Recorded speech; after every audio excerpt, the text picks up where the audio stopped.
Muito boa noite para aqueles que nos acompanham. Nós sabemos que, em razão da discussão atual da reforma tributária no Congresso Nacional, os termos herança, sucessão, são preocupações recorrentes das famílias brasileiras, que têm patrimônio e se preocupam com o futuro dos seus filhos. Nesse sentido, dentre as opções atualmente existentes, nós podemos observar que a holding familiar é aquela que mais tem ganho adeptos, em razão da sua rapidez, da sua eficiência e do seu custo substancialmente menor, quando comparamos com o sistema de inventário, doação ou testamento. Mas afinal, o que é uma holding? Aonde ela surgiu? O que as famílias que estruturaram esse tipo de empresa buscavam inicialmente? Quando ela chegou no Brasil? E principalmente, qual é a fundamentação legal hoje que autoriza a sua utilização? A primeira análise que nós podemos fazer é com relação à palavra holding. O que significa holding? Qual é o seu objetivo? Holding vem do verbo to hold, que nada mais é que segurar. Ou seja, trata-se de uma empresa que fica acima de outras controladas. O seu objetivo principal é fazer a gestão mais eficiente de participações societárias em outras empresas controladas. Aonde surgiu esse tipo de estrutura? A primeira holding que nós temos notícias é do final do século XIX nos Estados Unidos, onde houve uma grande expansão de grandes conglomerados, especialmente do setor do petróleo, que necessitavam estruturar uma holding para fazer um controle mais eficiente da gestão de pequenas empresas embaixo da empresa principal. A primeira holding de grande porte que nós temos notícias foi montada pelo Rockefeller, que exatamente surgiu com o objetivo de controlar pequenas participações em empresas debaixo da empresa principal, evitando assim a concorrência. Na Europa, esse tipo de estruturação começou a ser utilizada no início do século XX, onde grandes conglomerados financeiros e industriais se utilizavam da holding como forma de estruturar a gestão dos negócios e a sucessão para as próximas gerações. No Brasil, a holding, como nós conhecemos hoje, chegou apenas em 1960. Ou seja, quando nós comparamos o histórico desse tipo de estrutura nos países desenvolvidos com o histórico dessa estrutura aqui no Brasil, nós vemos que ainda é muito recente a utilização das holdings em todo o território nacional. Ela começou a ser fortemente utilizada como planejamento sucessório apenas na década de 80 e de 90. Ou seja, ainda é tudo muito recente. Por isso, nós entendemos que grande parte da sociedade brasileira ainda não conhece os benefícios da holding quando comparados com os outros sistemas sucessórios atualmente existentes no Brasil. O que não quer dizer que famílias que tinham acesso a grandes bancas de escritório durante todo esse tempo já não se utilizassem dessa estrutura para fazer a gestão patrimonial e sucessória dos seus negócios.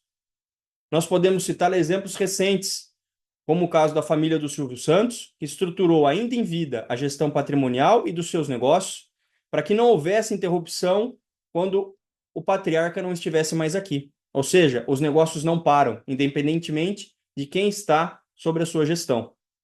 Podemos também citar exemplos bem famosos, como é o caso da Camargo Correia e do Banco Safra. Ou seja, a holding familiar está presente na legislação brasileira há muito tempo, há pelo menos 40 anos. Mas até pouco tempo atrás, apenas as famílias dos milionários e dos bilionários que tinham acesso a grandes bancas de advocacia ou se utilizavam dessa estrutura para reduzir impostos, para fazer a gestão dos seus negócios e fazer o planejamento sucessório, de forma que os seus negócios e o seu legado ficasse perpetuado para as próximas gerações. Em resumo, há muito tempo, há algumas décadas, os milionários e os bilionários brasileiros já enxergavam os grandes benefícios da holding familiar. Já enxergavam que o melhor sistema para que a família não se matasse num processo de inventário, não dilapidasse o seu patrimônio e não houvesse interrupção na gestão dos negócios é a holding familiar. Eles enxergaram que o sistema do inventário, do testamento ou da doação, de fato, não apresentam qualquer tipo de eficiência quando nós consideramos a manutenção dos laços familiares, a redução de custos e a gestão dos negócios para o futuro. Mas afinal, muito embora os milionários e bilionários do Brasil já se utilizem desse sistema há décadas, ou seja, já vem se aproveitando de todos os benefícios fiscais, tributários, da gestão dos negócios, da manutenção das relações familiares, qual é a fundamentação legal que autoriza esse tipo de sociedade a existir no Brasil? Podemos citar duas grandes legislações que são a base do sistema societário brasileiro, o Código Civil e a Lei das Sociedades Anônimas. Autorizam expressamente a constituição de sociedades limitadas para a administração de bens e participações societárias, como é o caso das holdings familiares. A Lei das SAs também tem diversos artigos que, utilizados de forma subsidiária nas empresas limitadas, permitem a utilização de alguns mecanismos destinados à sucessão e à redução da carga tributária num planejamento sucessório. Ou seja, hoje a holding familiar tem forte fundamentação legal. A sua utilização foi, inclusive, já validada por diversas decisões jurisprudenciais do Superior Tribunal de Justiça. Vou deixar aqui na legenda as respectivas decisões. Ou seja, além da clara e forte fundamentação legal, nós já podemos observar, muito embora ainda recentes, diversas decisões pelas cortes superiores autorizando e reconhecendo a utilização da holding como um mecanismo de sucessão patrimonial e gestão de negócios válido, permitidos pela lei brasileira. Dessa forma, nós vemos que não há qualquer óbice para a estruturação desse tipo de negócio. E, afinal, isso não poderia ser diferente, pois o sistema de holding familiar já é há séculos utilizado mundo afora. Muito embora seja muito recente aqui no Brasil, também já tem a sua utilização por grandes famílias há décadas. Os próprios políticos, que são aqueles que votam as nossas leis, como já dissemos em vídeos anteriores, todos eles também têm estruturado uma holding familiar. Todos eles têm em comum um único objetivo. Eles entendem que o sistema de holding familiar é o melhor sistema para você fazer a gestão do seu negócio de maneira profissional, olhando para o futuro, para você perpetuar o seu nome, o seu legado, aquilo que a sua família construiu com você ainda em vida. É também o sistema que apresenta melhor eficiência tributária. Afinal, através do sistema da holding familiar, é possível fazer uma estruturação societária destinada a reduzir a carga tributária que seria incidente no sistema de inventário, de testamento e da doação. É também o sistema que apresenta melhor eficácia do ponto de vista de manutenção das relações familiares. Por quê? Porque o sistema de holding familiar é feito com o patriarca e a matriarca ainda em vida. Eles estabelecem todos os direitos, deveres e aquilo que eles querem que aconteça com o patrimônio agora e no futuro, quando eles não estiverem mais aqui. Toda essa estruturação, todo esse sistema é feito com eles em vida e com a participação de todos os herdeiros, ou seja, todos eles estarão de acordo e assinarão o respectivo documento, que aquela vontade será cumprida uma vez que os patriarcas não estiverem aqui. Assim, nós conseguimos reduzir substancialmente a possibilidade de qualquer tipo de discussão familiar, pois já ficará estabelecido, por exemplo, qual filho seguirá na gestão dos negócios, qual filho seguirá na gestão dos imóveis, como será a partilha de todo o patrimônio e quem ficará responsável por toda a gestão daquilo que foi construído e da manutenção disso para as próximas gerações.